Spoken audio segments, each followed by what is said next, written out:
Alright guys, well, this is the second video.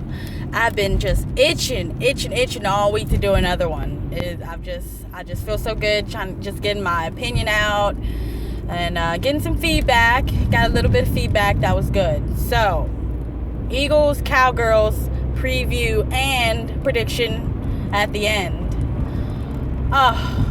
Where do I begin?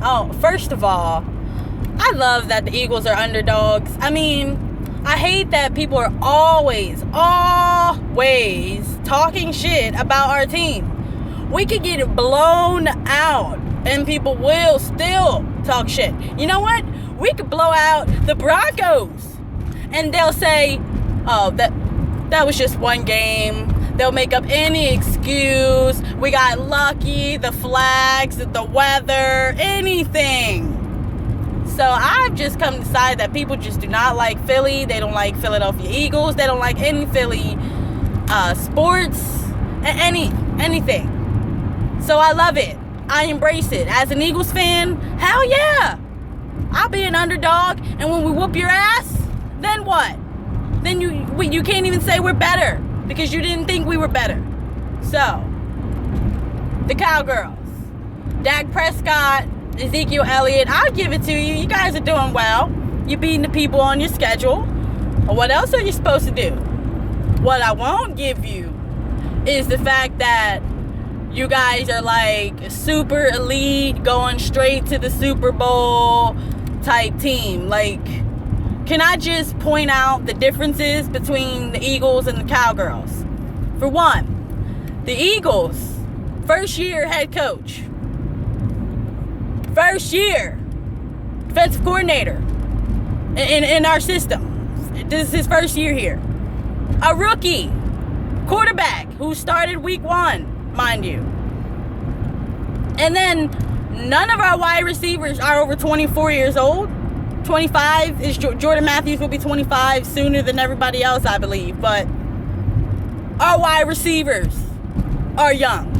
Our tight end is only 24, 25 as well. Our offensive line, we've had new additions. Okay? Lane Johnson, he's done for 10 games. We can't do anything about that. Vitae, rookie right tackle.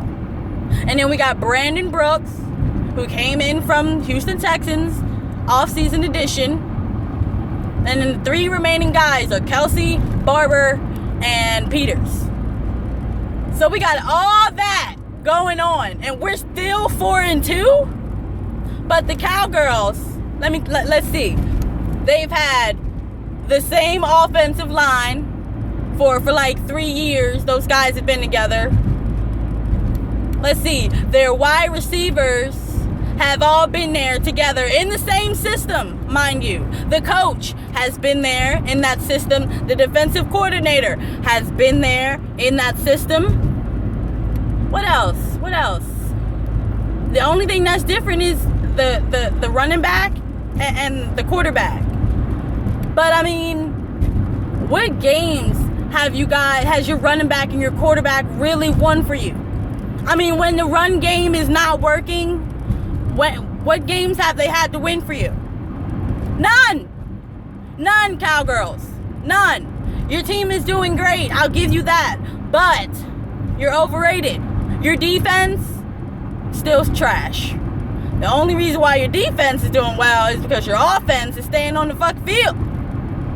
Anyway. So, I believe, of course, as an Eagles fan, I'm going to be always optimistic about my team. Whether it win or loss, I will be optimistic. But I really feel like the Eagles turned a corner after that Washington game. They finally found out how to win. Offensively, defensively, special teams, it doesn't matter as long as we win. Because that game on Sunday, that's when we would have lost last year. Giving the ball away 4 times, you guys know we would have lost that last year, the year before, any other year. But we won. That's different. That's why I believe we're different. We can beat the Cowgirls. Our offense, Sam Bradford had to week 8, week 9 before he was really doing well in the offense with Jordan Matthews and Zach Ertz. Hello, Carson Wentz is a rookie. Give him a little bit of time to get some rapport with his receivers, get his mechanics back on track. You know, every quarterback has bad games. I mean, let's not forget he's a rookie. And when Dak Prescott has a bad game, they're going to be saying the same thing about him. They're not going to be saying he's a bust. They're going to say, well, he's a rookie. Rookies make mistakes.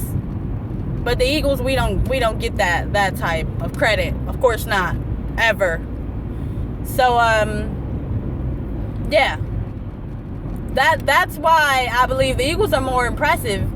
Yes, the Cowgirls are 5-1, but the Eagles are 4-2. No one gave us the benefit of the doubt. Who had us beating the Steelers and the Vikings when the season started? Who had us beating the Vikings last week? Nobody. They don't have us beating the Cowgirls either. And no team that they have us beating, we won. Okay? We beat them. So, I say all this to say, the Eagles, that D-line is going to feast.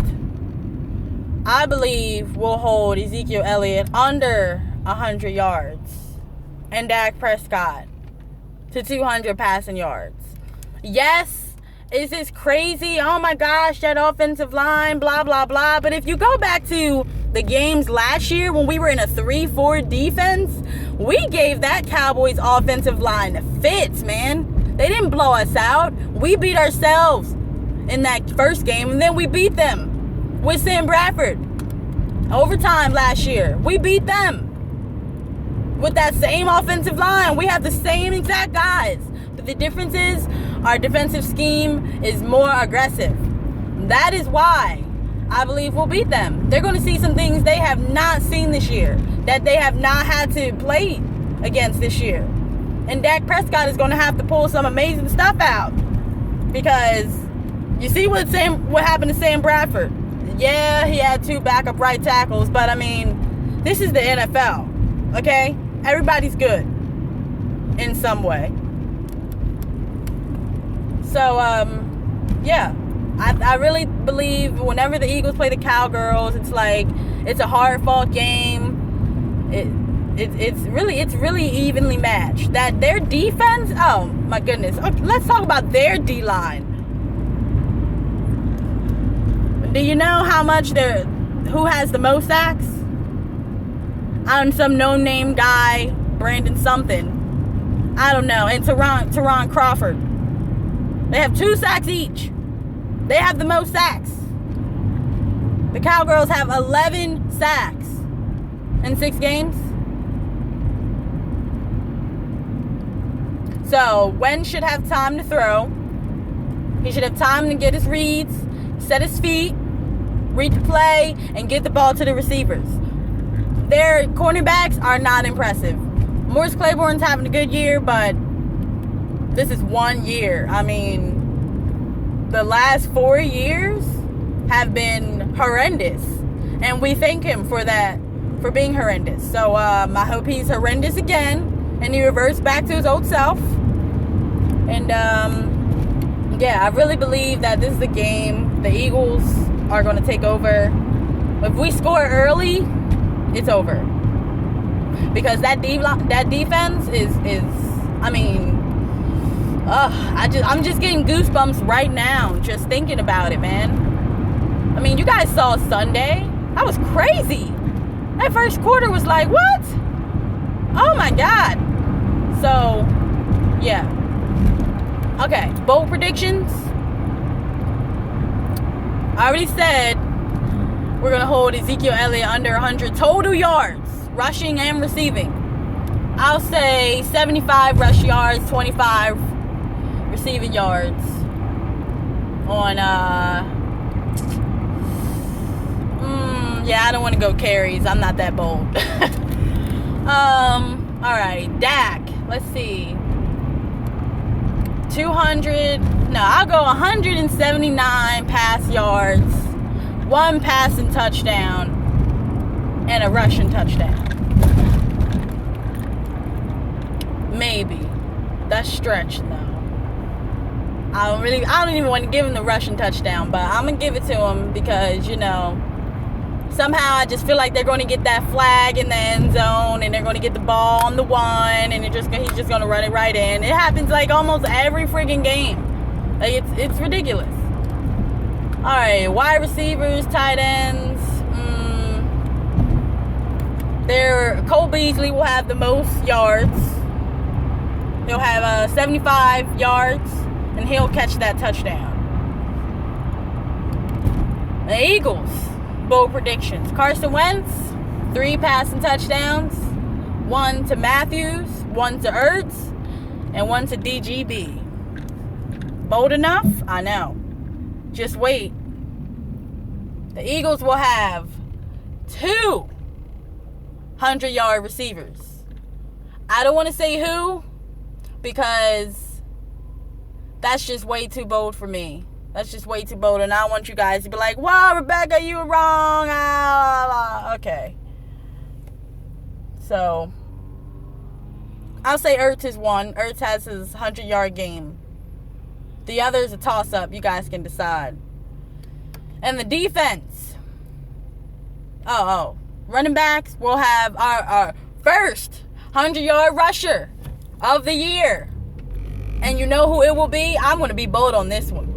It's going to be Wendell Smallwood. Not Ryan Matthews. What? Yes. I said it. Is that bold enough for you? Is that stepping out? So, defense last. And then the score. And then I'll get out of your hairs. I know you're tired of listening. Defense will have 1 punt return touchdown. A pick 6. 4 sacks, 2 forced fumbles, and a block kick. And that's hella bold. I just started coming up with those numbers right as I was saying them. So, yeah. That was really bold. And for my final statement, the score prediction that I'm going to give for the Eagles-Cowgirls Sunday night football game is going to be Eagles 33, Cowgirls 14. You like that? It's probably going to be wrong. I wouldn't be surprised if we lost because, you know, sometimes these are the games that we lose. But I'm very optimistic. I'm positive about our team. I'm excited. And I will have one more video for Week 8 fantasy football advice on Saturday. Fly, Eagles, fly. Bleed green. Go, Eagles. You guys have a great weekend. Drink up. See you Sunday night. We're gonna party.